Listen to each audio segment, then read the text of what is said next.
écoutez, on se trouve pile au centre de cette nouvelle station de ski de Roza Khutor, au cœur du Caucase. C'est un des éléments un petit peu spectaculaires du projet ici.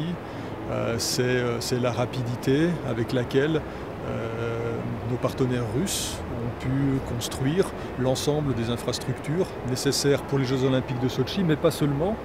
Eh bien, le développement d'une région entière et le développement d'infrastructures de ski qui vont permettre l'accompagnement du développement des loisirs, du ski sur ce marché russe. C'est voulu, c'est complètement assumé. Au moins, on ne peut pas accuser Roza Khutor ou ces stations qui se construisent de copier le modèle du chalet suisse ou du chalet alpin. C'est un parti pris architectural tout à fait particulier, mais qui n'est pas du tout déplaisant et qui se prête relativement bien à des vacances en famille. Dans un premier temps à destination d'une vaste clientèle russe et pour la suite des événements, évidemment une clientèle internationale qu'on attend nombreuse dans cette vallée de Krasnaya Poliana et surtout ici donc à Roza Khutor.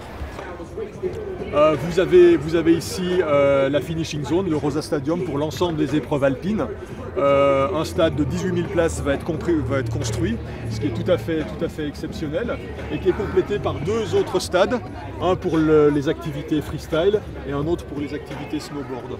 On peut rappeler qu'au total, et c'est un cas tout à fait unique, Roza Khutor va accueillir sur son territoire 30 jeux de médailles, 30 disciplines, ce qui est tout à fait unique et qui évidemment requiert une organisation très particulière.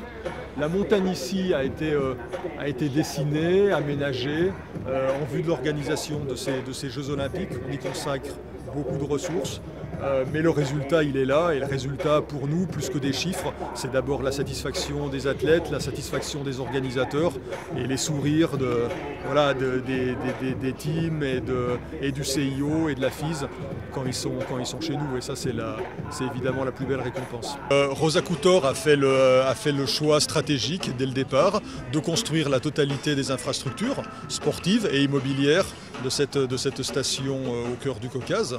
Et ils ont fait le choix de nommer les meilleurs spécialistes dans différents domaines pour faire fonctionner les infrastructures qui sont livrées. Donc tout naturellement, le choix de la Compagnie des Alpes, leader mondial sur le marché du ski, s'est rapidement imposé au vu de notre partenaire russe.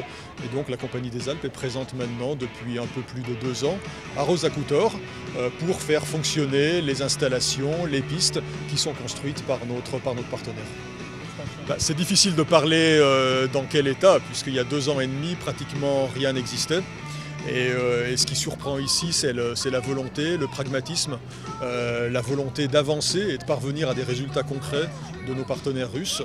Et le rôle de la Compagnie des Alpes ici, c'est de les aider, c'est d'apporter les ingrédients, le savoir-faire, qui fait qu'en France, on opère depuis maintenant 50 ans ou plus les plus grandes stations alpines. Et l'idée, c'est d'utiliser toute cette gamme d'expérience, de savoir-faire, de savoir-être, pour aider notre partenaire Roza Khutor à réussir ici ce pari un petit peu fou au départ, mais qui vraiment est en passe d'être gagné quand on voit les résultats aujourd'hui.